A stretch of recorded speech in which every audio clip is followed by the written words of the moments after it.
Everyone, welcome back. I know it has been too long. It's been a long, fat minute. We're talking months, days, maybe even years, to be honest, of how long it's been. But we're finally back. So welcome back to Dawgs, episode 7. It's been a long time in the making, but I'm here with none other than, I'm going to give you guys a quick intro description. So these are my brothers right here. This is my homie Rob, big brother Rob, brother River. So y'all want to say what's up real quick? Tell people what's up, man. What's going on? How's it going, guys? So these guys. So quick story, real quick. All right, we're gonna introduce them real quick. So they have a connection as well with you guys seen from the first episode with Ethan, aka also known as Ali Sports Waves. Because to make it easier for you guys, we're all in the same group. When we talked about, if you remember from that episode with Ethan, we were all started in that baseball account, on TikTok. And so this has been a long time in the making. I've been trying to get River and Rob for months. We've planned this for months, but of course, the adult life did us dirty. College, work, everything like that. It made it so hard. But we're finally here. Thank God. So like I've told you guys before, I've always wanted to do an episode with try to get every baseball team, like their biggest fans. And River and Rob are basically the biggest Red Sox fans I know. They're OG Red Sox fans. Now, no bandwagon. They're real. Even myself, they know me even as a Dodger fan. I grew up with a bunch of their Red Sox OG players. So we're going to get into that later on too. So, but yeah, really quick, River and Rob. I don't know if it was River or Rob that first joined our group. But how did you guys join our group? Because I know you guys joined late. Was it Angel, Ethan that invited you guys, or who was it? Yeah. Who wants to take the floor? Yeah. I can take the floor. Yeah. So basically, go for it. So I mean, I kind of remember, obviously, like how it all started was, we first got introduced. We first got in the clubhouse, and that was with Luke and Scott and all those people.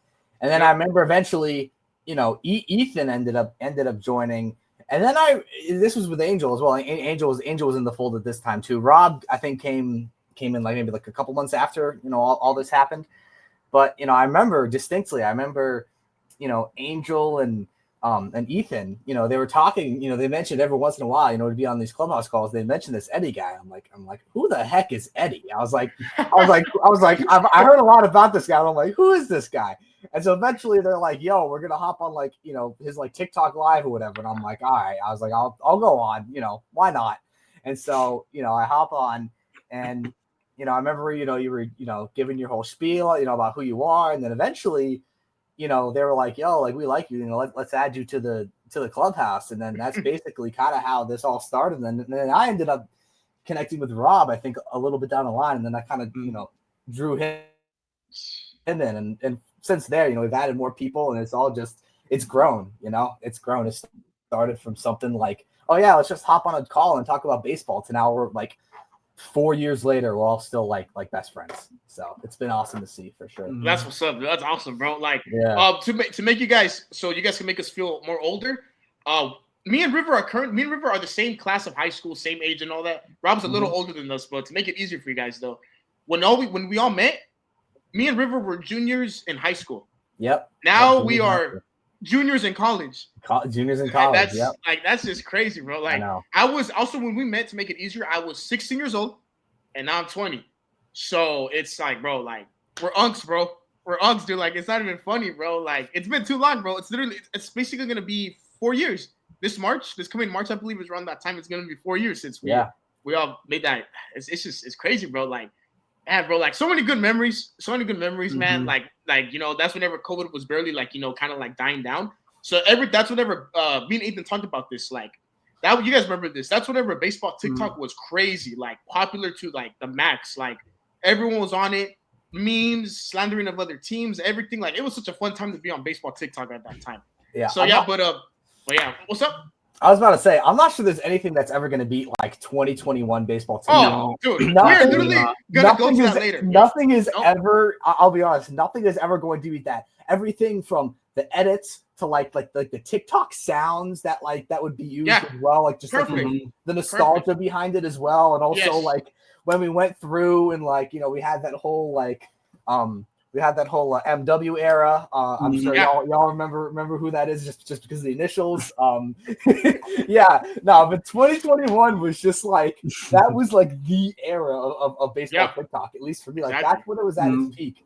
I miss it so much, man. Honestly, I remember I remember in 2021, like with Clubhouse and everything, you asked me to get on because I remember dude, I was day, like, bro.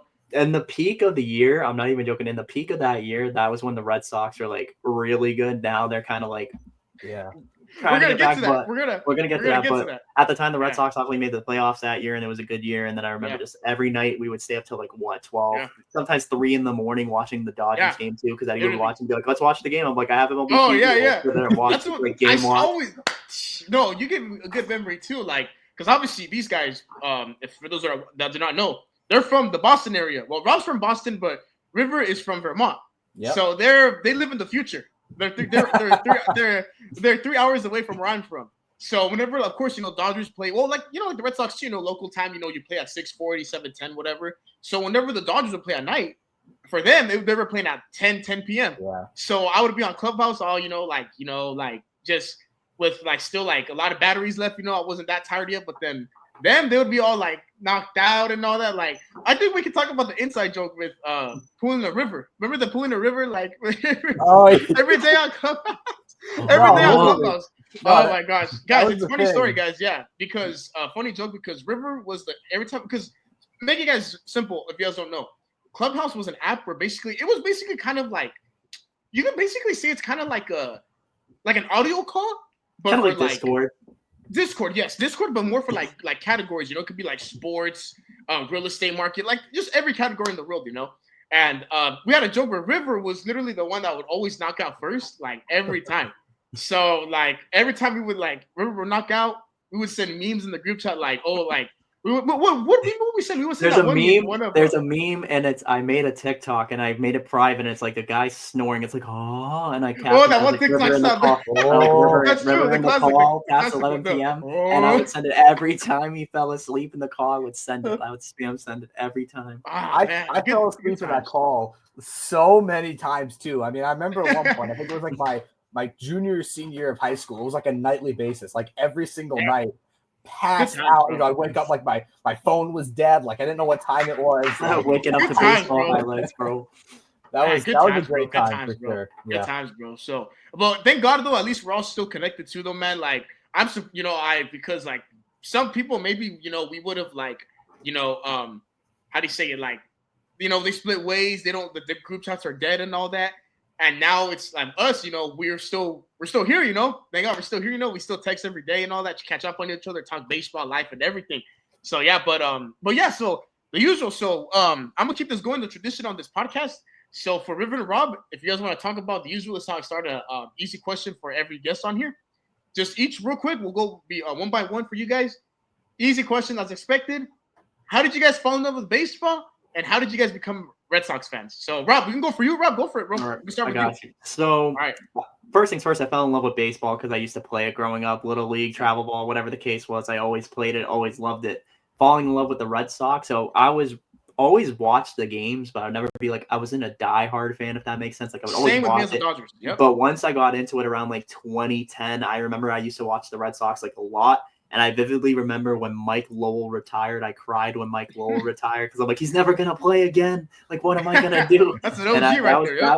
That was painful. So that's when I obviously started becoming a diehard. And then obviously a couple of years go by, they win a World Series, and then like another couple of years go by, they win a World Series. But 2010 was kind of like when I was 9-10 years old. That's when I started getting heavily into watching baseball and talking baseball. I always played MLB The Show. I feel like that's like every kid plays video games. So I played MLB The Show all the time, did force trades, different rosters, stuff like that. So I always got into baseball. But ever since I was a kid, like that's crazy to think that was like almost 15 years ago. It makes me feel old, but first started loving baseball. And now I still do, obviously, try to go to as many games as I can since I'm in the Boston area. So get to go a lot of games at Fenway Park. And if you ever get the experience to go to Fenway, you definitely should go because it is an experience for any baseball fan. 100%. I believe it, bro. And Rob, real quick before we get to River, besides also too, was that your first favorite player as well? First favorite that made you fall in love with the Red Sox?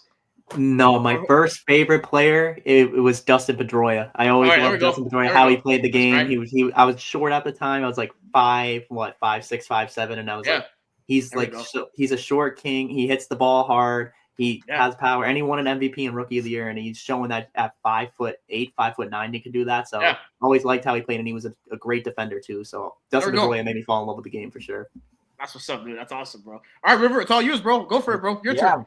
Yeah, let's do it. So I remember for me, like when I first got into baseball, it started at a, in terms of just getting involved in the sport itself. I remember like some of my first memories are of, me and my dad out in the front yard. He would either like underhand or like overhand like the baseball, and I'd hit it, and I'd run around like we have a pretty big yard in my house in Vermont, so I remember just running around the yard and all that. And then I started getting involved in little league and all that. And my dad oftentimes when we had some free time, we'd sit down in front of the couch and we'd watch the Red Sox, and he would oftentimes he'd pause the game, like sort of explain like what was going on and all that. And I very quickly developed a love for the game, and then I also became heavily invested in the game as well, and started to learn a lot just about the game itself.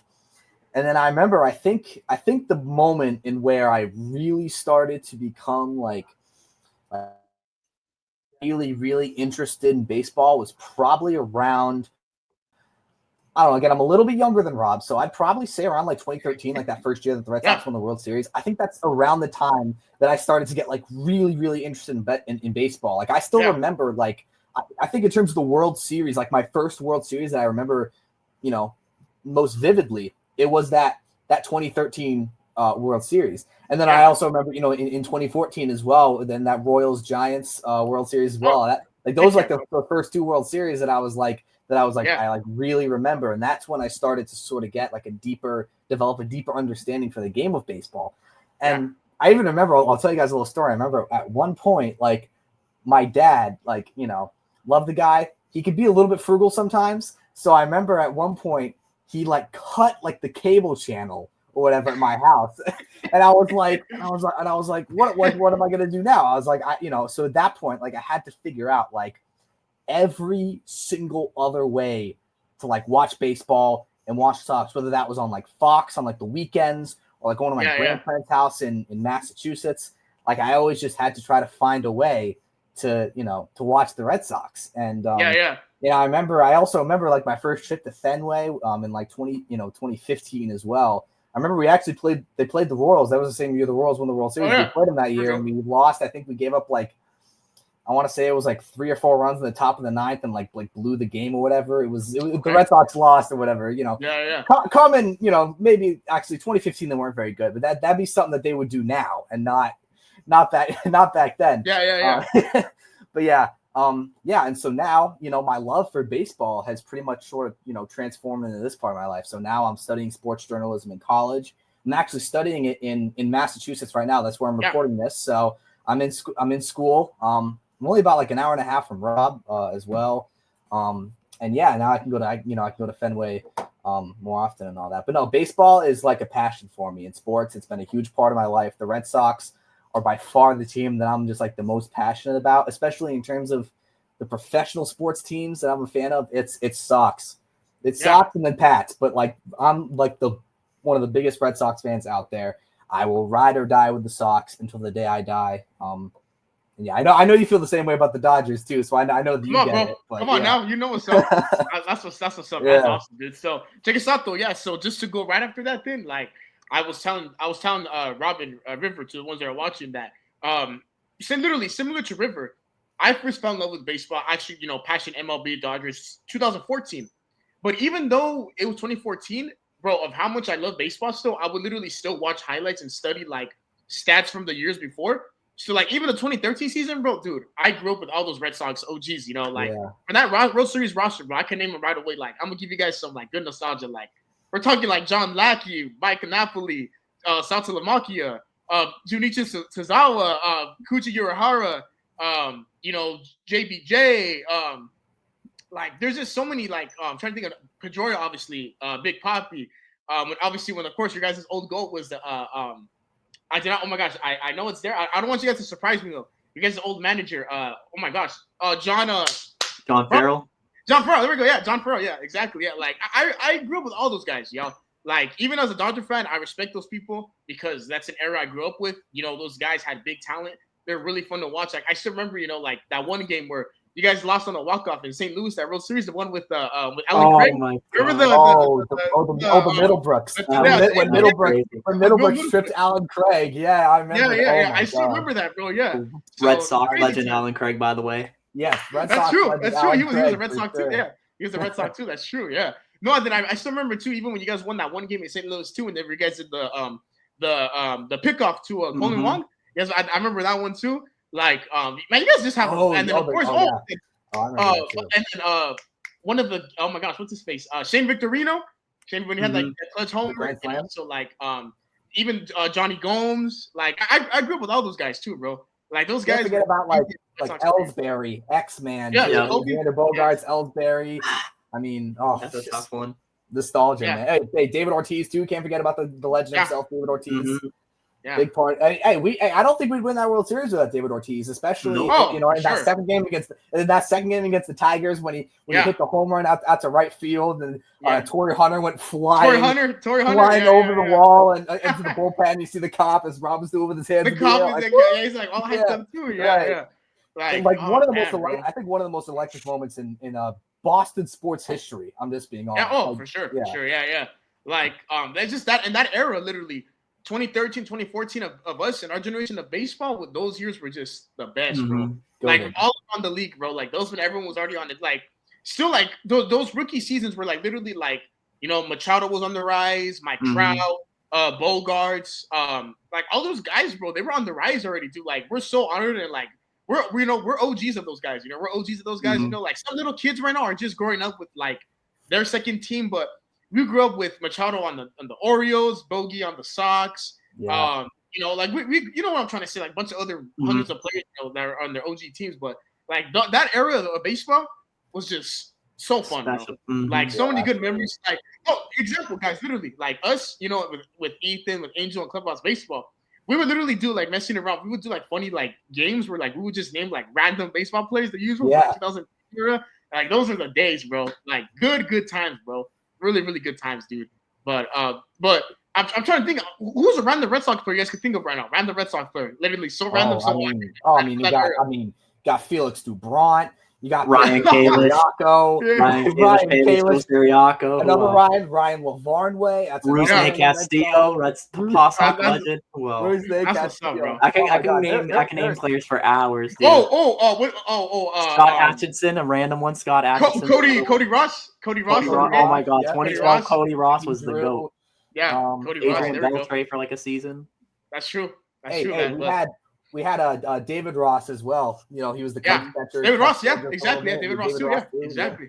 Yeah. That's awesome, though, bro. Dave Roberts. Big Dave Roberts. Iconic steal. There we go. Yeah. My manager. Biggest stolen bits in Red Sox history from Dave Roberts. There we go. Exactly. Yeah. That's what's up, bro. But all right, so check us out, Mets. So we're gonna fast forward a little bit. Like I told you, this little timeline. So as expected, I know you guys have all the right to be happy on this because it's your guys' memory, but of course I hated it. It broke my heart. I cried. 2018 when y'all played us that season, bro. Like, oh my gosh, bro. Like that World Series just broke my heart. So Rob actually has a couple gifts for you guys. He wants to show you guys real quick of this one player. This player was part of my childhood. Also, I respected him, but that World Series he just pissed me off. I couldn't stand him. All of a sudden he wanted to go like Thanos, Hulk style, like baseball player. Like he just went off, and I'm like, bro, like this is not, like, how is this possible? So, Rob, tell the people what you got and how much I can't stand this player. Show them what you got. So for those who don't know, we made a big trade in like around the deadline for a guy, and I don't know if you guys saw me wearing this. I was just messing around wearing it in the beginning, but it's a great ring of Steve Pearce, and it's a replica ring from 2018. It has everything on there. In the bottom of the ring, it says the team of the all. Oh, what does it say? It's kind of faded. Team for the ages. It has damage done on the inside. That was our slogan, and it has all the championships here. But not only that, my good friend Gino sent me that, and also sent me this signed Steve Pearce jersey. Look right here. Hold on. World Series. I took my cap to it. I took my cap to it. That's so bad, bro. Yeah. Steve Pearce obviously. Just I don't know what happened in games 4 and 5, but he turned into the second coming of Christ. He was the greatest player of all time, and literally like saved the Red Sox. So story. I remember the one that made me cry though. I went crying to my grandma The one that made me cry because I was so pissed off was JD Martinez when he hit that homer off of Kersh. And whenever the game you guys won, I went crying to my grandma. I was done. I'm like, bro, like even JD Martinez too, another childhood player of mine, does me dirty. It's like, bro, like how do you do this to me, bro? Then Mookie too. When that was when Mookie did me dirty as well, bro. He went off that series too. It's funny too because you guys remember that same postseason 2018 for the Red Sox. I remember, if I'm not mistaken, please correct me if I'm wrong, that even Mookie was struggling that playoff run too, right? In the NLDS and the CS too, right? He was really struggling. Yeah. I heard he was bad. I remember that. Yeah, I remember and in that final game of that World Series, that's when he just went off. That was his game. Like he hit that one home run, but really outside of that, he had struggled for a lot of the playoffs, and he had struggled a lot in the World Series as well. I mean, obviously we had other guys to, kind of help him and sort of, pick him up. So it ended up being all right. But I mean, 2018 Mookie Betts has a very special place in my heart. He won the MVP that year. I want to say his WAR was at maybe like 10 or 11. It was something up there. Insane. I mean, he was just absolutely phenomenal that year. And I remember 2019, the next year, everyone was like, "Oh God, like he hasn't even played that well." He still hit like 29 homers. He played good still. He played good. Unbelievable. And then we traded him for next to nothing, which is just. Oh, don't remind me. I remember. You guys are jumping ahead of the gun. I was about to bring that up. Go for it. One thing about me, you guys are doing good. One thing about me is I'm gonna say if you let me talk about Mookie Betts, this podcast will go on for 6 hours. Like I can't. He's my favorite player. Everybody should know that by now. If you don't follow me on TikTok, you should know Mookie Betts is one of my favorite players in the league right now. I remember 2018, he was struggling with the bat in the playoffs, but I could tell you his glove was great. That play, I feel like in the playoffs, it's very weird. He always has some weird fan interference. Same thing with that Yankee Stadium play this year. But also back then when he was trying to rob the home run, a fan interference in Houston, they called it back and it called it an out. So I don't know what it is with fans trying to bother Mookie Betts in the playoffs, but it doesn't work in their favor. Then obviously played very good defensive right field when we needed him to. And then that big homer, obviously in the World Series, that's what happened to help the Red Sox lift them in that game. But throughout the playoffs, this year he did better in the playoffs, but he's known for not being the best. It's a running joke that he popped up a lot in the playoffs, but I still love the guy. Man. Great player, so can't talk bad because out of being bad in the playoffs, he's still great in the regular season. Obviously a great human being too. There we go. That's what's up, man. That's good. So might as well we'll talk about that then. That's the next thing because I know we just finished off 2018, but so 2020, right before COVID hit. I still remember, we're going to talk about this. I want to ask you guys this question. So I still remember, it was preseason, when I was playing high school baseball, preseason, just an average day, chill day, whatever. I'm at practice, right? So, I go home, take a nap. And then, that feeling, when you wake up from a nap or whatever, your eyes are still dead, whatever. So you get to your phone. And then, like, my eyes are still covered up a little bit, like all dead. But then once I turn on my phone, though, I just see a bunch of notifications just all over my phone. I'm like, what the heck just happened, Like, I'm talking like I had missed calls, phone, everything like the usual. So once I open my eyes, I just see breaking news. Dodgers acquire Mookie Betts and David Price in a trade. I'm like, wait, hold on, wait, like what? Like, because if I'm not mistaken, I think you guys could agree with me on this. If I'm not mistaken, I don't think there were ever any rumors in the offseason that the Dodgers were going for Mookie. Am I tripping or am I wrong? Or correct me on that. I think there were some. There was more speculation about him going to the Padres. Like there was rumors that the Padres were interested, and I remember them saying it was for I forget who it was. I don't think Tatis was included. I forget who it was that was supposed to be included in the trade, but they wanted Mookie Betts. The Padres wanted him, and they had a deal in line, and it just fell through. Yeah, I was just like, if you were to tell fourth grade Eddie that when he first fell in love with baseball and the Dodgers that Mookie Betts would be a Dodger 6 years later, I would tell you, you need to like go seek help or something. Like you're out of your mind, bro. Mookie's gonna be in Boston forever. So you two though, I want to see if you guys can remember. I know it's been 5 years, but there we go. Like big Mookie fanatic. There we go. So where were you two at when you guys got the news that Mookie was traded? Where were you guys at? If you guys remember? I'll let Rob, since Rob is the big Mookie Betts guy. I'll let him kick this one up. That's right.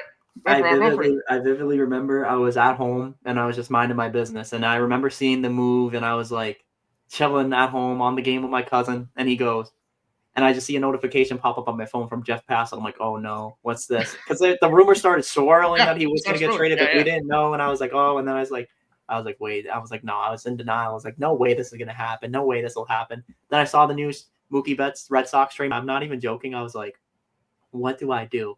What the heck do I do, dude? Because I lost my favorite player. Went to the Dodgers, which at the time I was okay, we just beat them, and like you're taking them from us.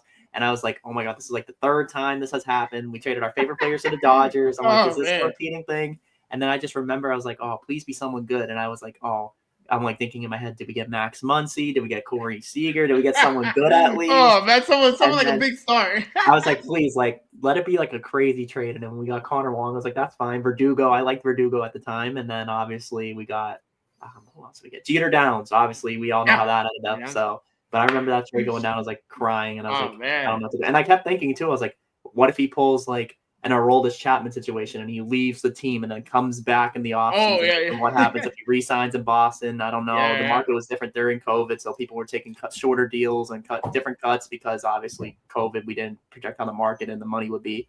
But yeah, I vividly remember that day, and I vividly remember just like, what the heck? Like, what do I do?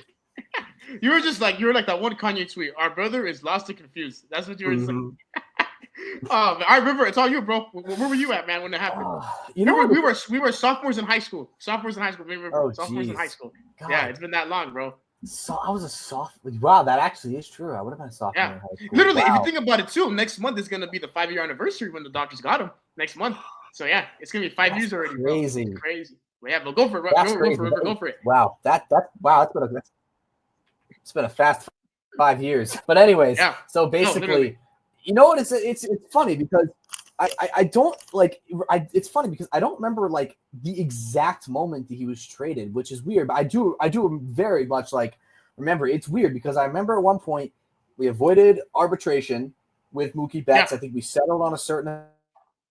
It's like okay, and at the time like my ball knowledge was like not nearly as good as it is now. So I was like, oh, we got it for another year. I'm like, oh, let's go. We got another year of Mookie Betts. Like we're about to try to be competitive. Let's go.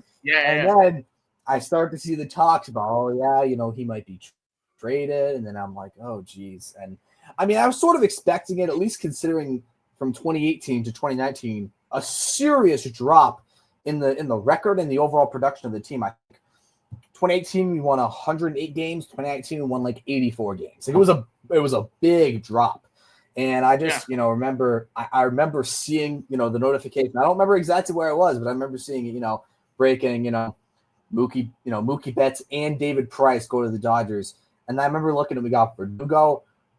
And at the time, we were going to get Brusdar Graterol, actually. And I remember looking at that. And the 3-team trade with the Angels. I was like, we traded.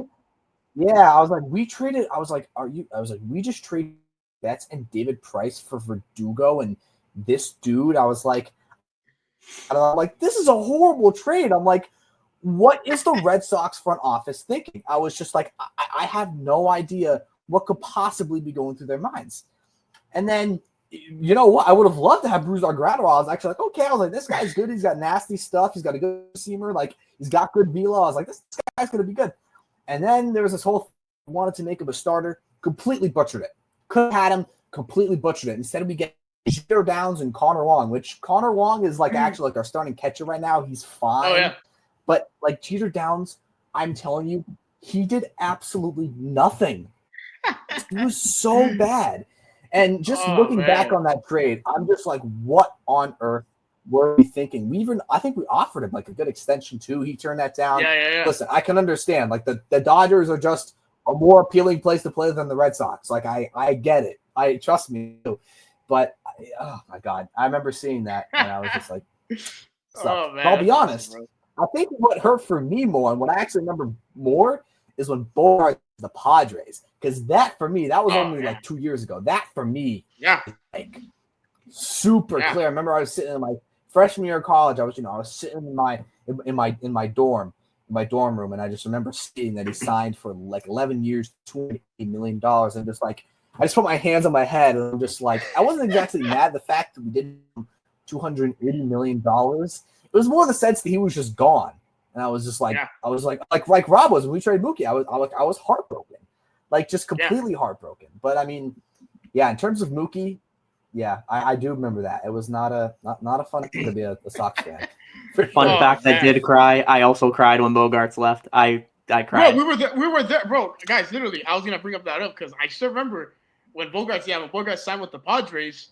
I remember Rob sent us a video of their group chat just bawling his eyes out, bro. And dude, I'm like, oh man, like, because that's I know. Hey, I got Rob. I know. It was Rob 2013 because 2013 he was on that 2013 team as a rookie. Like growing up, like obviously I had like a lot of stuff in it. Like I had a connection with that team. The Boston Marathon bombings happened on my birthday. My mother was going through like a lot of stuff health wise, so it was like that team connected to me. And Bogarts was one of my favorite players on that team. So when he left, I was like, damn. I was 14 when he was on that team. Now he's leaving when I'm like 24. It just doesn't feel right. And I was just sitting there. I was like, so the emotions came. And it wasn't just because he left. It was because all the past. And then it was just like, it was more anger tears because I was just mad that the Red Sox didn't like offer him a contract in spring training. It was anger tears. Yeah. But it was tough. Oh man, bro. But like I still remember too. Like I'm gonna go back real quick. Whenever the Dodgers got Mookie when we traded for him, I still remember whenever I watched their press conference when they got introduced him and David Price at the center field at the stadium. I still remember I was watching it in class. I was in class watching it. I was in PE actually, but it was on a Wednesday. I remember, and right where I went to school at, every Wednesday for PE, we wouldn't like dress go into our gym clothes. We would just do like kind of like a study period, just do homework or whatever. So I took advantage and and it was like perfect, on a Wednesday. So I remember when I was just watching that press conference, like the whole time, just all hyped up. I'm like, man, this is really real life, bro. Like, because that's whenever David Price was still like, I know David Price was already like a little old, but like at that age, David Price was still good for his age, he was still pretty solid, So like obviously he was nothing compared to like Cy Young with the Rays, or whatever. But like that time too, David Price was good. I mean, he won a ring with you guys as well in 2018. He dominated you guys. Well, he's the one that pitched the game too whenever you guys won the World Series against us. So it's like, I mean, it was different. No. It's like for Mookie and Price, like, bro, like that just got you hyped up as a Dodger fan, bro. Like that time was whatever, like, because you guys know too, those years before the Dodgers were just struggling like bad too, bro. We were just doing home already, We just got finished, that heartbreak loss against the Nationals, that Red Sox, the Astros, and the Cubs, like all those teams, back and forth. It's like the Dodgers, they were just tired of losing, bro. They were tired of losing, so like, bro, we need to start like this dynasty, and like. Basically, like Mookie, bro, was the one that just like basically like started the whole dynasty, bro. If you think about it, because everyone else besides before those teams, like a bunch of homegrown Dodger players, drafted and then they just turned into the stars, But that season was fun though, man. 2020, and then whenever 2020, COVID hits, then I know you guys, we were talking about these things. 2020 season, COVID, that season was fun. I know, even though we're just watching at home, it hit different. The nostalgia was there. Like I still remember just watching, games like. Even when I'm like, in class on Zoom, like this early morning, afternoon games, like, no fans at all. Like you guys remember that experience too, man. Like you guys watching your guys' Red Sox and all that. So like, what do you guys remember for the 2020 season? Like what you guys would be doing and all that. Like what you guys got? Yeah. Bro? So I don't know. Like at least for me, the 2020 season it didn't even feel real on many levels. Literally, it didn't feel real. Like it's honestly kind of hard to explain, but it's just like. With no fans, the artificial crowd noise. I mean, also, like, as a Red Sox fan, I want to forget 2020 because that season was a nightmare for the Red Sox. I mean, we were so bad. I mean, I couldn't – we started Zach Godley for a number of games. I mean, just picking up dudes off the streets and having them pitch. I mean, I can't remember a worse pitching staff in my time being a Red Sox fan than in 2020. I just can't remember a worse season. And the only good thing about that season was that it was only 60 games. So we kind of actually got it over with, like, we got it over with quicker than we would normally. But even just the season as a whole, it just didn't like I remember my junior year of high school. That would have been 2020 to 2021. That whole year, our junior year, for you and me, often referred to as the COVID year, because that was like that full year we were dealing with COVID. Because the next year we dealt with it a little bit, and then the masks went away and all that. But 2020, 2021, like our junior year of high school, that was the COVID year. And I remember a portion of that obviously went on during like the MLB season. I remember I would talk to my friends from high school, and we're like, this year wasn't real. We were like this year, like it feels like it just like was a simulation, honestly. And none of it, literally, it felt real. So looking back on the 2020 season, it's definitely like interesting for sure. It was just such a it was just such a bizarre time to be alive, honestly. I think that's really the only thing I can say. 100%. But as a Red Sox fan, I want to time. forget it because that season was so bad. Let me just say too, as a Red Sox fan, it's a weird season when Jackie Bradley Jr. is hitting almost 300 with an OPS plus of like 116. No offense to Jamie. 2015 and 2016, he had obviously 113, but his OPS plus went down to like 74, 89, like 92 league average, but he was the under league average. And all of a sudden that 116 shortened game, he was good that year, earned him obviously getting traded, which makes it's crazy because he got traded to the Brewers, and then right before the MLB lockdown, the Red Sox said, let's trade Hunter Renfroe he signed with the Brewers. Then the Red Sox traded back for him. The Red Sox traded back.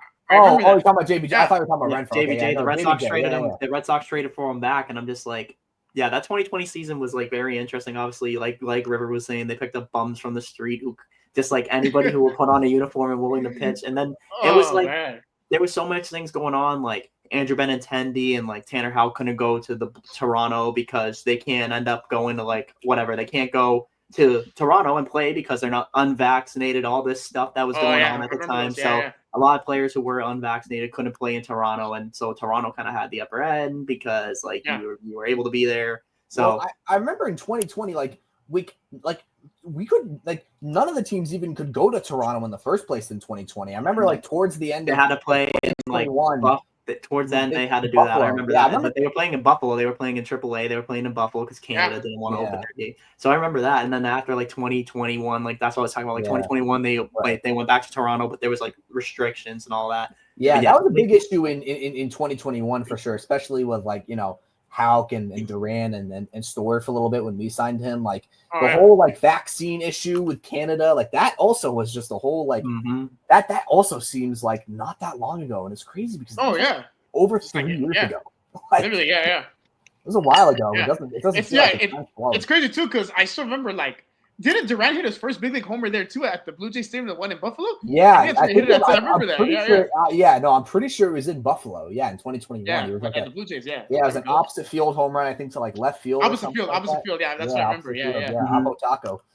There we go. Yeah. So check us out. So we'll fast forward a little bit now. Timeline again. So right after 2020, of course, like River was talking about, something I want to talk about too, because this is like basically the 2021 season was basically where we all became like just like brothers, Yeah. But I know we talk about this all the time too.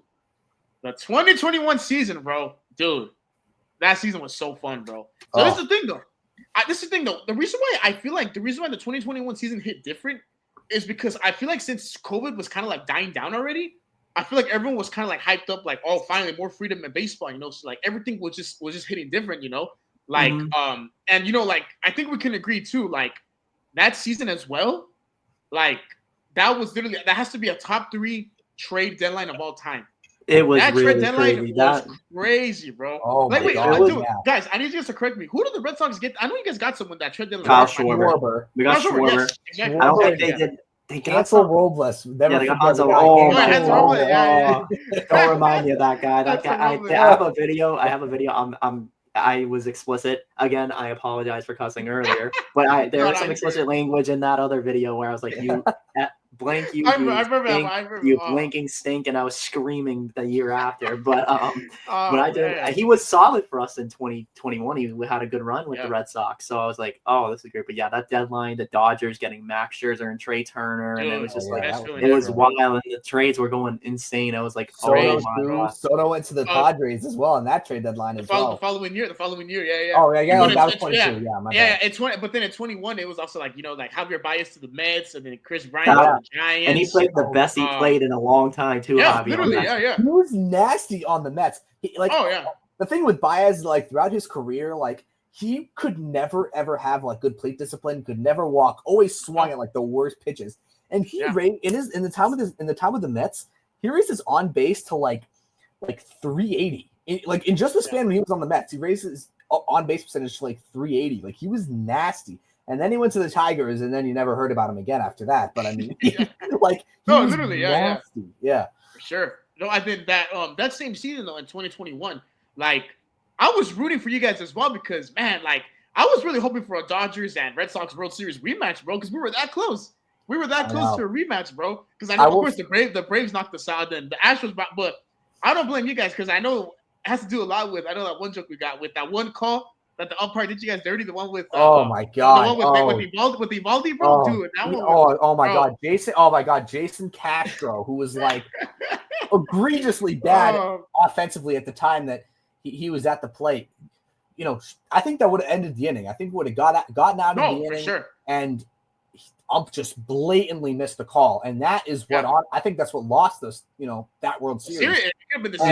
Because we would have been. Oh my god! Don't remind me. Like I remember, and I sat there, and don't even remind me. I will stand on this hill if Nate Eovaldi got that call, because that was a strike down the middle. That was a strike. You would have won that game. And then there was another been in the World Series. There was another call on like JD Martinez. The ball was not off the plane. They called it a strike.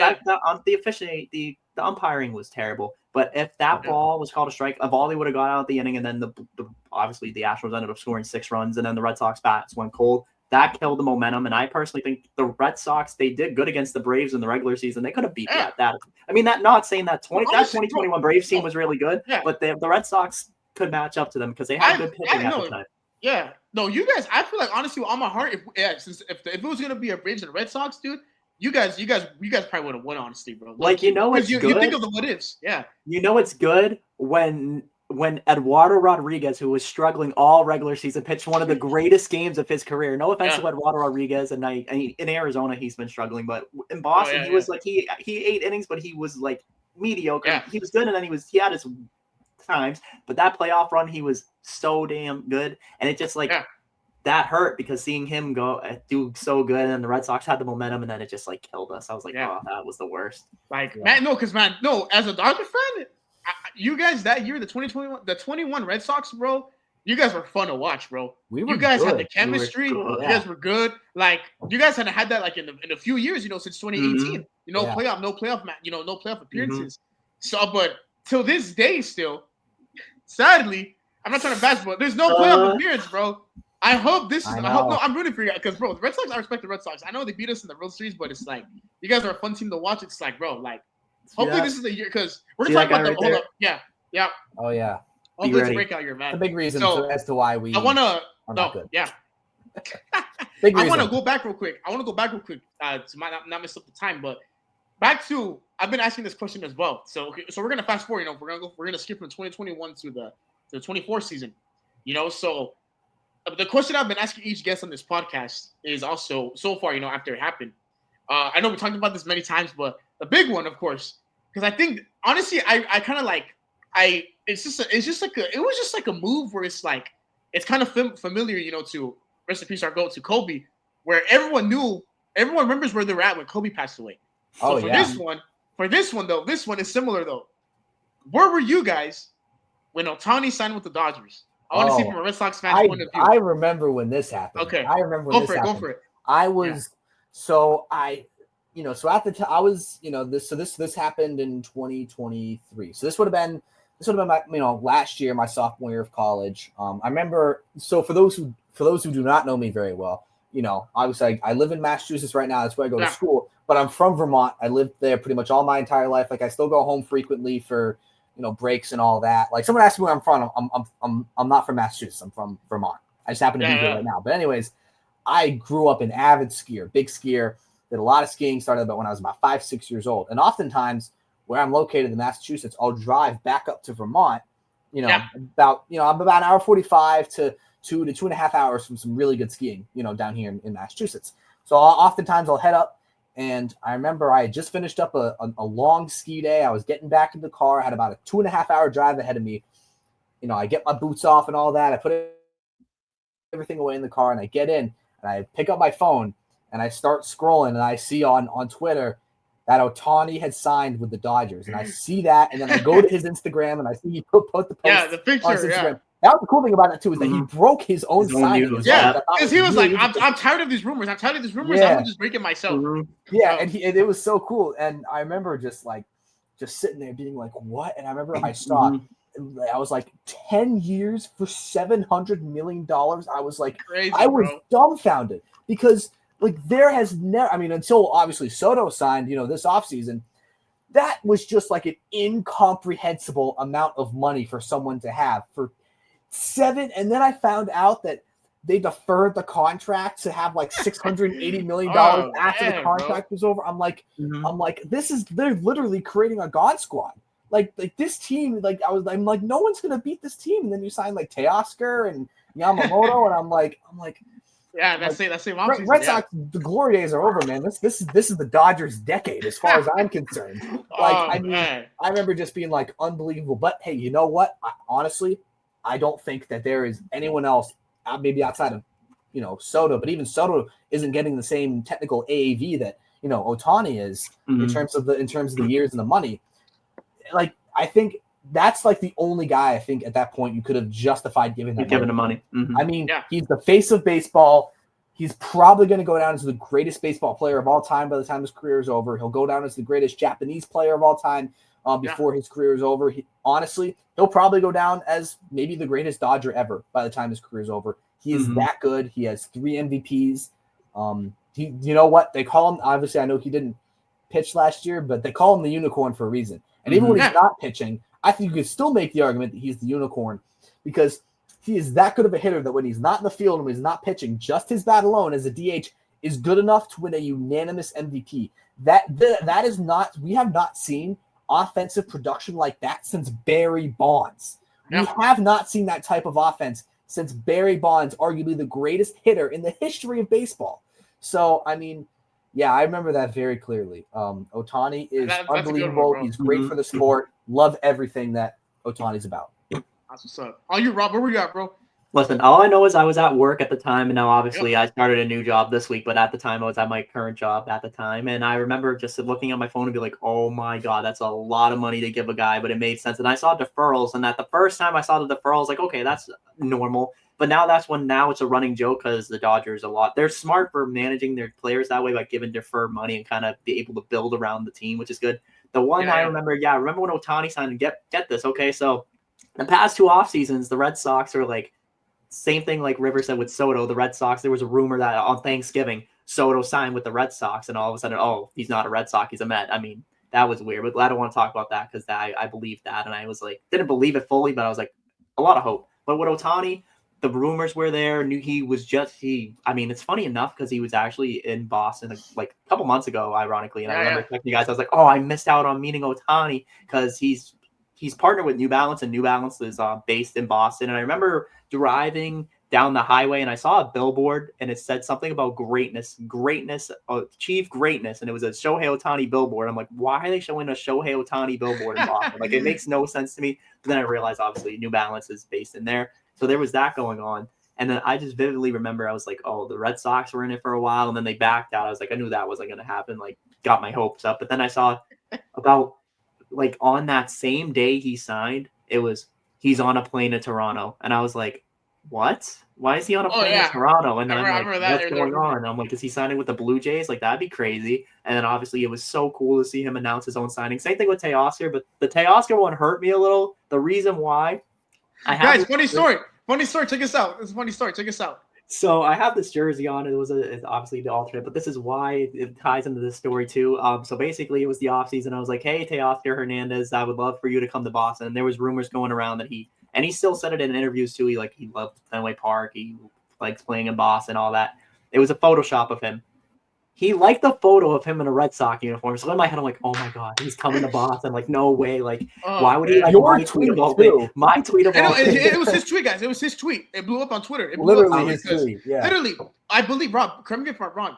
I believe other baseball pages were literally posting your tweet saying like, Teoscar just like this tweet of like, so like his tweet blew up. Other baseball pages were posting about it and all that. And we're like, bro, I think Teoscar's gonna go to, like, even me, like I was like, I think he's gonna go to Boston then, bro. I thought he was gonna go for sure then. And that's whenever. I know you guys respect him too, but that's when my go Andrew Friedman just took him away, snatched him like, no, he's mine.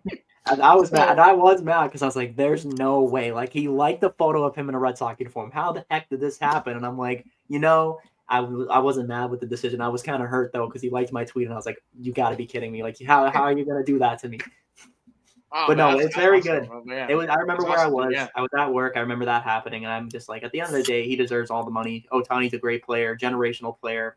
He can hit He can hit. I mean, he's the only DH to ever win an MVP as of right now, and also he had a 50-50 season. Like, you don't see that out of a DH. So the fact that he's doing that, and obviously on a bum shoulder and two, like. Yeah.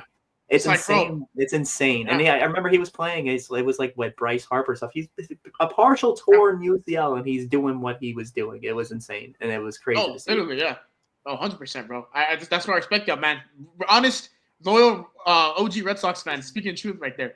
At least y'all aren't like Padre fans. I hate on them like that, so I never want to give them credit. So yeah. So real quick to wrap up the 24 season, real quick. So I remember I told you guys that I remember when I got to see the Red Sox play twice. I remember that. Mm-hmm. I remember I told you guys the first time I got to see them play in Seattle. When I went to Seattle, because I went to Seattle for a little family vacation with my aunt and my cousins, and literally perfect timing. The week that we went, it was opening week for MLB for 2024 season, and the Red Sox happened to be in Seattle playing the Mariners. So of course it was perfect too, because obviously you guys know the story how where I'm from. I'm linked up with you guys' old bullpen coach Kevin Walker, the GOAT. Yes, and I want to show you guys close up. How I remember I sent you guys a snap how your guys' lineup card looks like. How this looks like. So, wow. So this isn't the one from Seattle though. This is the one whenever the Dodgers played when I went to the one in LA. Whenever it was the Will Smith walk-off in extra innings. I know you guys remember that one. So yeah. There's your guys' GOAT, Alex Cora. His my manager. That's my manager. Let's go. Look at this. All your guys is right here. All you guys is like whenever Kevin did the substitutions for all you guys relievers, putting them right here, literally. Oh yeah, Brian Bale started that game. I remember Brian Bale. Oh, then I remember Boozer pitched. You guys remember Boozer pitched? I can't Boozer. And then Wink, Boozer, and then Kenley, and then Boozer. and then Wazer too. Wazer and then Horn. They pitched as well. Mm-hmm. They pitched as well. Yeah. Then right here, check us out. Yeah. Available pitchers was I know this is Rivers' GOAT right here. Rivers' favorite pitcher of all time, Brendan Bernardino. He was in the bullpen as well. Yeah, I know. Hey, River. We know. River, we know you love Brendan Bernardino, right? We know you love him, right? Oh man. Yeah, no. Hey, listen. Hey, I will say overall, Brendan Bernardino has been very solid. Actually, has been a pretty solid reliever for the Red Sox. But I remember in the literally it was the first game of the second half of the season when we played the Dodgers, out in LA. I remember I think it was the 10 o'clock game. I was at work and I had the game on. I was delivering pizza game on the radio, and I saw that Freeman took him yard for grand slam. I was just like, come on now. The funny thing is that was not the most iconic grand slam that Freddie Freeman hit all year. By the way, it was so sweet seeing him hit that grand slam against the Yankees. Made my heart happy. Beautiful. Oh yeah, guys, tell them, guys. I want you guys to tell the people real quick. How much do you guys hate the Yankees? That's the inside joke we have for years. How much do you guys hate the Yankees? Oh my god, I hate them more than I hate anything. More than anybody in the world. More than anything. Hate them. Dude, I can't even I can't even get started as to how much I hate the Yankees. It's actually I don't know. I don't know if I hate. I don't even know. I hate the Yankees so much. Listen. I'm a Red Sox fan. Of course, I hate the Yankees. It's just natural that we have a hatred, for the Yankees. But it's just I think it's just because it's the biggest rivalry in sports and all that. And I always love to see the Yankees make it to the playoffs every year, and then never end up making it to well, actually they did make it to the World Series, but just never be able to win the World Series. And even when they added Juan Soto, they still didn't make it. It just brought a huge smile to my face. I was the biggest Dodgers fan in the world for that series, just because I did not want to see the Yankees win. But I will say at the same time, as much as I maybe dislike the Yankees, in terms of name recognition and a marketing perspective for that World Series, it's probably one of the biggest World Series we've had at least in the 2020s. Super fun. Let's see, we had Dodgers, Rays, and we had Braves, Astros. 2022 Phillies, Astros, Phillies. Those are two pretty big names. But when you think of the market, you see Dodgers, Yankees, exactly. Those years were just they were just random World Series matches. What do you mean? The biggest World Series of all time, Rangers and Diamondbacks. Everybody talks about that one. Bro, dude, that was the most random, boring World Series I've ever watched. We could throw that World Series in the trash. That was just a random World Series. I'm not. Gosh, yeah, that one was fun. Yeah, I missed my gold course Seager 2 though. 2-time world champ now, Seager 2. So World Series MVP too.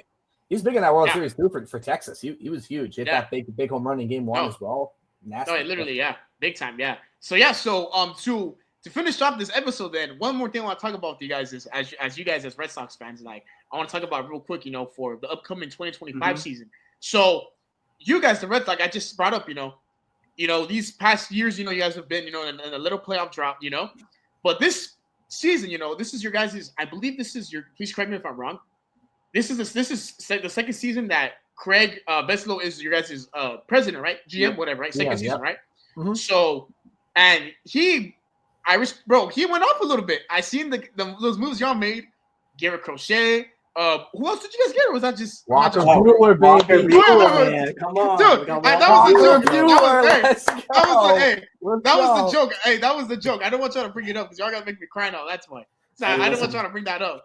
So y'all better take care. Y'all better take care of him, bro. Hey, he said in an interview. He's like, if I want to do good here, I want to end. I would love to retire a Red Sox. I love hearing that. I know he liked playing in LA, but I love hearing that because that just hear someone say they want to be there for a long time. It's good, and it's crazy too. It was great that it's funny enough that his final pitch as a Dodger was striking out Verdugo against the Yankees, and he said, "You know what? Let me come to the Red Sox." Like that's great. And he's wearing number 0. Yeah. Like that's so cool that he's wearing number 0 too. Like it's so dope. It's a clean number. It's a clean number. Yeah. So was it just those two then? Or was there any more? I could have. Patrick Sandoval, the Red Sox signed. Patrick Sandoval, that's true. But he's injured. He's not going to pitch so high. He's not going to pitch. So I think that's about. Aroldis Chapman. Yeah, too. That's true. So basically, you guys went off for pitching, and if I'm not mistaken, I know as true Red Sox fans for these past few years, you guys would always say that's what the Red Sox needed, right? They needed pitching, right? The Red Sox needed pitching like bad, right? Oh yeah. Because you guys got the bats, but the pitching was where you guys kind of lacked on, right? So as Red Sox fans, for you guys, how excited you guys are for this season 2025 with these? But what's your guys' thoughts, predictions, honest? What do you guys think, man? Be real. I honestly think first things first. I mean, when I saw the Garrett Crochet trade, it blew my mind because I knew they were interested. And I didn't I was always calling bluff. Like I know a lot of especially Red Sox fans, they're on Twitter, especially if you go on Twitter. Don't go there because you'll see Red Sox fans trashing the ownership. But even then, they're oh, they're not going to make a move. When they traded for Garrett Crochet, I remember I was at work and I was like, this is crazy. I'm like, we just got Garrett Crochet, and then they traded Kyle Teal, which kind of hurt because I like Kyle Teal. And then, funny enough, I actually interviewed one of the prospects that were involved in that trade, Chase Mydroth. I got to interview him, so that was pretty cool that I got to interview a player who's involved in a blockbuster trade. But Garrett Crochet is going to help out that rotation, anchor it at the top. Then you got Walker Buehler, who was injured last year, so he didn't pitch as good in the regular season, but he dominated in the postseason, and has potential to be a solid number 2. You got Tanner Houck after a breakout year, Brian Bayo as a solid 4, and then you can flip-flop. You got Patrick Sandoval. You guys got the rotation. You guys got the rotation. They want to do like a 6-man. They want to do like a 6-man, and then Richard Fitz, who's great guy, by the way. I got to interview him on my podcast, so that was pretty cool. I think he'll be pretty cool. And then it's just like the Red Sox, I think, are solid. They still need to make one move. Alex Bregman. But other than that, I think if they make a move for like a Bregman or somebody, get a right-handed bat, or even bring back, I wouldn't hurt bringing back JD Martinez. I can bring back out the JD jersey as if it never left. So anything, honestly. But I think the Red Sox, the AL is wide open this year, and I think if the Red Sox make one more move for a bat, don't be surprised if they can sneak into second place in the AL, maybe even first if they sign a bat. Because the Yankees right now, they've been obviously making good moves since losing Soto. They've been filling holes, but don't sleep on the Red Sox. This year's the year we break the drought. Yeah. No, I believe it, dude. As a Dodger fan, you guys have the team to finally go back to the playoffs. And hey, who knows, man? Hey, you never know. Dodgers Red Sox rematch hopefully this year. You never know. We can get that going. Hopefully, might need to get. I would definitely be down for that for sure. Yeah. So, hey, but honest thoughts though too. Honest thoughts real quick though. What are you guys' thoughts on the Dodgers for this season? Of all these guys we got as well, are you guys scared? Are you guys dude, the Dodgers are gonna go repeat, or what you guys' honest thoughts so far? I'm scared. Honestly scared. I'm not gonna lie. I mean, you guys have a rotation of Blake Snell, Tyler Glasnow. You have Roki Sasaki, Yamamoto. Think about that rotation. Kershaw's even wanting to come back. You can start any one of those guys as a game 1 starter and be fine. The rotation's deep. I mean, the bullpen they picked up a little. I mean, they're trying to trade Ryan Brazier off because they have such a full bullpen. I saw that. You signed Teoscar Hernandez at the dish. You signed Hyun-Sung Kim, I believe that's how you pronounce his name. At second base. Hyun-Sung Kim, I mean, the only thing I'm worried about with the Dodgers, and I'm not trying to slander Mookie, but last year defensively at shortstop, he wasn't the greatest. So I want to see him improve at shortstop. But it was kind of weird. I mean, I'm honestly sad. I know, Eddie, I don't mean to bring up some tears here, but I was shocked when they traded Gavin Lux to the Reds. I thought he was going to be a good fit there, but I knew once they signed him, I was like, they're probably going to trade Lux, so that can hurt. But no, the Dodgers are stacked. I wouldn't be surprised if they go back to back. It's because there has to be. It's because the Dodgers are so stacked that there's got to be moves that has to be done. It's business, you know. At the end of the day, it's a business. So one last question that we're gonna end it off for here. Actually, speaking of that, so as you guys, again, as I know, like I said, you guys are big baseball fans, real OG Red Sox fans. You guys respect the game, respect other teams, and all that. So you guys, because I remember this. Trying to bring this up, guys. I respect these guys as well because they respect the Dodgers 2020 ring. They don't call it Mickey Mouse. They actually respect it, which that's why I love these guys more. They don't say that Dodgers earned it. Everyone had the same chance. It's a real ring. So to add to that though, because you know the biggest hate question of this past offseason for the Dodgers is, of course, as expected. I know you guys know I'm about to ask. What are your guys' thoughts? Is there anything wrong with the Dodgers are doing with all these moves they're making? Is there anything wrong with that, or is just bro? There's nothing. It's the Dodgers have money for it. They're making the moves. So I feel kind of passionately about this, and I can listen. I'll say this: I can understand how teams are frustrated because sometimes they feel like they literally don't even have a chance to compete. But I've heard a lot of people talking about we need a salary cap, and I just massively disagree with that because what you do is if you add a salary cap, then it's almost like you're preventing teams who are willing to spend money and want to spend money. You're preventing teams from doing that. And you're preventing teams from getting better. Listen, it is not the Dodgers, and I'm saying this as a Red Sox fan. It is not the Dodgers' fault that the Rays don't want to sign anyone. That is not the Dodgers' fault. It's not their fault that no one wants to sign with the Tigers or the A's don't sign anybody. Or the Marlins. The Marlins haven't done anything this year, and that's their choice. $0. They have the. I mean, listen, I get it. People want to play for the Dodgers more, than the Marlins. So I think it's hard to, have people come to the Marlins in the first place unless it's via trade. But it's the way you look at it is I remember Joe Kelly said something about this. It's you're talking about this, about the salary cap. He's so let's say theoretically, you're given $10 to play with the Dodgers, or you can get $10 to play, with the Marlins. It's going to be the same amount, but players want to go where they're going to win and where they're going to play to have the best. And what's wrong with that? A ring and a more, attractive area for a lot of people. They'd rather live in LA than Miami. I mean, especially for in terms of baseball, that's just how it works. So I don't know. I think I'm just not a huge fan of trying to make everything completely even. Life isn't even. It's not fair that some teams don't want to spend and the Dodgers do, and the Dodgers are trying to put out a competitive baseball team, and people are trying to hinder that. And again, I'm saying this as a Red Sox fan, but I just don't agree with it. I just don't. Yeah. Let me just sit here and tell you this. What the Dodgers are doing with the deferred money, teams have been doing this for years and everybody's talking about it. It's just getting more notice because the Red Sox are still paying Manny Ramirez. The Red Sox are still paying Justin Pedroia, guys like that. It's been going around for years, but it's kind of more on a higher level. Paid, Chris Davis. And one thing I noticed, the Dodgers are very smart, and here's the reason why. Because since they signed Ohtani, they signed Yamamoto, and now they have Roki Sasaki. All that money that's coming from just their TV deals alone in Japan or merch sales in Japan, it's going right back into the pockets of the Dodgers. So eventually, all this money that they're deferring, they're still going to be able to afford to give them the players the money back then. But there's that. It's the factor that playing in LA, I mean, you're playing for a team that's in the playoffs every year. You got to look at it that way as well. And another thing, the only thing that hurt me the most is I guess the rumor was fake with Tanner Scott going there because the Red Sox wanted him, but that stung a little bit. But that's okay. I let that slide. But then Kirby Yates the next day, I was like, there's no way. And it was back-to-back days. It was Sasaki, Scott, and then Yates. I was like, there's no way. And I always joke around in the chat, and I'm like, they can't keep getting away with this, like Andrew Freeman and what the heck. But in all seriousness, though, you got to respect the business, how they're moving and how they're maneuvering things is good. They're putting a winning team on the field. If your team doesn't want to spend money, your team doesn't want to spend money. And that's something that I noticed too. The Red Sox, they haven't spent money in free agency really much, except for this year, maybe a little on. Besides Trevor Story a couple of years ago, and then maybe Aroldis Chapman, they haven't really spent money on the big name free agents. So you got to respect the Dodgers and what they're doing because they're trying to put a team out there. And they even almost offered Juan Soto $600 million. So you got to look at that too. They were willing to come up the money. So if your team's willing to spend and they're willing to win, you got to respect it where it is.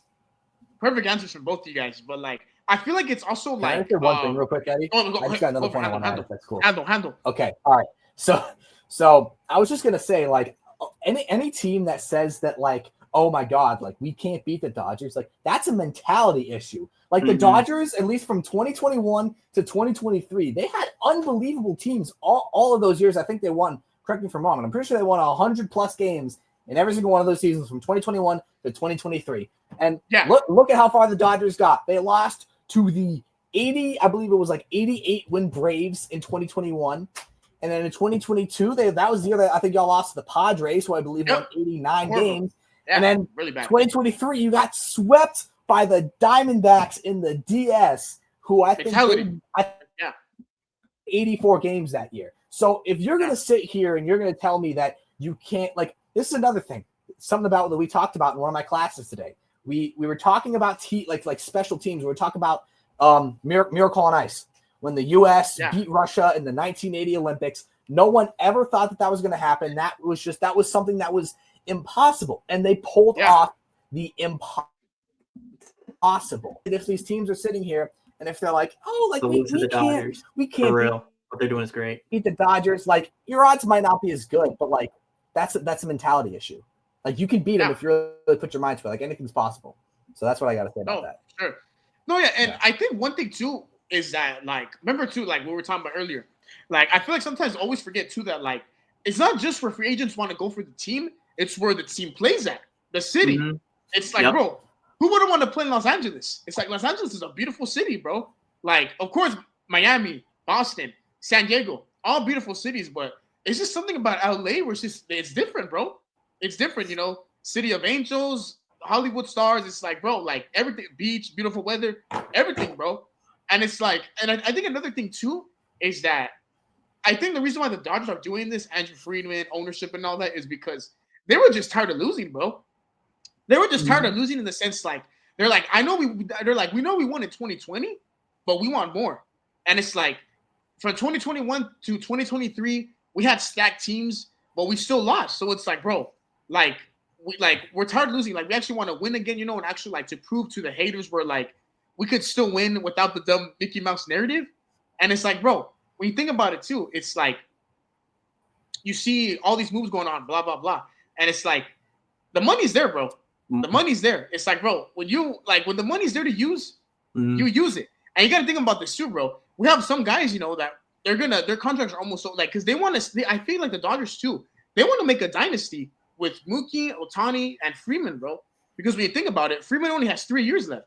And it's like, bro, like they probably want to go back to back, if anything, bro. Like I know it sounds crazy. And but you guys know what I'm trying to say. It's like they want to get the most rings they can with Mookie, with Freeman, with Shohei. Because think about it too. Because my biggest fear, you guys know this too. Every sports fan goes to this for any of their teams they like. You're gonna get to that era one day where your teams are just gonna suck for decades, bro. It's gonna suck for a long, long time. So I think the Dodgers they want to take advantage while we're so good right now.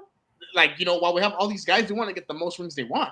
So it's like, because, bro, like, thank God, you know, like, since I became a fan, we haven't really got to, like, the, you know, like, really bad, you know, where, like, we missed the playoffs and all that. But I know that time's going to happen. I know it's going to happen one day. But but that's what I'm saying. Like, I want to make sure that we get the most rings we can because I just want to see history. I want to see dynasty. I want to see just history. Like, I just want to see, like broken stats with this team because, like, this team's the Dodgers are the future, bro. These guys are the future. This, like, what these moves are making, bro. Like, I'm excited as a Dodgers fan. Even as you guys, I know you guys respect it as well. You guys you guys are excited to see it as a Red Sox fan's point of view. It's like what the Dodgers are going to be able to do. Like with you guys, like I'm excited to see. Like I know I've told you guys this so many times with the Red Sox, but one of my favorite non-Dodgers is, bro, I love Jaren Duran, bro. That's my GOAT, bro. Like he's gonna be a star as well, bro. Like he just showed it this. Like he just showed it in 24, bro. Like All-Star MVP. Like he's gonna go off, bro. These next years. Like that's why, like, I'm excited to see that as a Dodger fan, you know, and especially with you guys with the, like, you know, this, like I said earlier, with the rotation you guys got the pitching this year, you guys are gonna look fun, bro. So like I'm just saying the 2025 season, bro, it's gonna be a fun year. It's gonna be a very fun year. Sure. I'm hoping we're good. I'm just excited. I'm excited, you know. after this episode, I'm excited. You know, months ahead, months forward, like when I bring you guys back on here, we're gonna talk about everything that, like, all the predictions that went right, that went wrong, or whatever, blah blah blah. Like, we're gonna see, like, if these players proved this right or wrong. Like, that's why I'm excited to bring you guys back on here. But yeah, before we take off, man, like, one more thing I want to say too, guys. So of course, thank you guys for watching. I appreciate you guys so much. I know we're finally back, but by the way, too, guys, I want you guys to also hit up. You guys gotta follow these guys' socials, all right? Because, by the way, like Rob was saying, I want to give a shout out to Rob. Rob also hosts a baseball podcast as well. I'm gonna put that in the description. I want you guys to support him as well. If you guys want to listen to Red Sox talk or whatever, hating on the Yankees, all that stuff. Rob's the CEO of that. Mm-hmm. I know Rivers. They're both on TikTok. I don't know if you're active on TikTok or taking a break as well, but I'm still gonna shut you guys down in the description because they make the best. Their baseball content is a whole other level too. I love it as well. So I'm gonna put that down there as well, though. Like, support them as well. But before we leave, is anything else want to say to the people, man? Like, to any Yankee haters, Dodger lovers, Red Sox, anything, bro? What y'all want to say, man? Padre haters, what y'all want to say, bro? Hey, baseball fans are baseball fans at the end of the day. Eddie, we appreciate you for having us on. Number one. Number two, Yankees suck. I had to say that. It's the same for every Red Sox fan. Number three. Oh, man. Listen, as a Red Sox fan, I have no bias between the Dodgers and Padres, but it's just like the Red Sox Yankees, so I can't say nothing about the Padres because they have Xander Bogaerts, so I can't hate. But all in all, no, it's great coming on here. If you guys love baseball, please make sure you subscribe because Eddie is the biggest Dodger fan I know. Oh, yeah. He has a big passion for it. Be sure to subscribe. Yeah, like he said, if you want to check out the Pesky Podcast, I interview minor leaguers, interview major leaguers. Yeah. So if you guys better than me, Sox he's got baseball, better guests than me. Yep. That's awesome, man. Hey, you're going to get there one day. Dave Roberts coming soon. Dave Roberts will be here. Fingers crossed. That's the goal. That's the goal. That's the goal. River, what you got? River, what you got for the viewers? Yankee haters, Padre haters. What you got for them? Like a quick dismissal. Bye. What you want to tell them, bro? Yeah. So First off, I hope. So first thing I'll say is I hope the Yankees miss the playoffs in 2025. Yeah, man. Go follow Eddie. Big Dodgers fan. He does a lot of good stuff. If you love the Dodgers and you love Jesus, this is your guy. And that's awesome, bro. And also, I know this is a baseball podcast, but you see that flag, that team behind me, Super Bowl champions next year. Just watch that Drake May. Is gonna be elite, bro. I'm telling you, like, we're taking it all the way. Once we get no line, once we get some receivers, Super Bowl champions, new start to the dynasty. Also, Celtics going back to back. Celtics are going back to back. Hey, come on, man. You know I'm a Lakers fan, bro. But I mean, I hope not, bro. I want my Dodgers to. I want my Lakers to get back to that playoff run too, man. So, oh man, but all right, guys. Hey, again though, River, Rob, thank you guys for coming on. Appreciate you guys. Of course, absolutely. My brothers, bro. Finally we made this happen. But yeah, guys, again, thank you guys for watching episode 7. We're back at it, but God willing, we're gonna run this back this year consistently. Bring more guests on here and all that, having fun, man. But y'all have a good one. Thank you guys again, and we'll see you guys in the next part. Hopefully, after the season or halfway the season, I'm gonna bring these guys back on. We're gonna see if our predictions and all that were correct. So cheers to the 2025 season, and we know it's gonna be a good one. So you have a good one. Take care. Peace, everyone.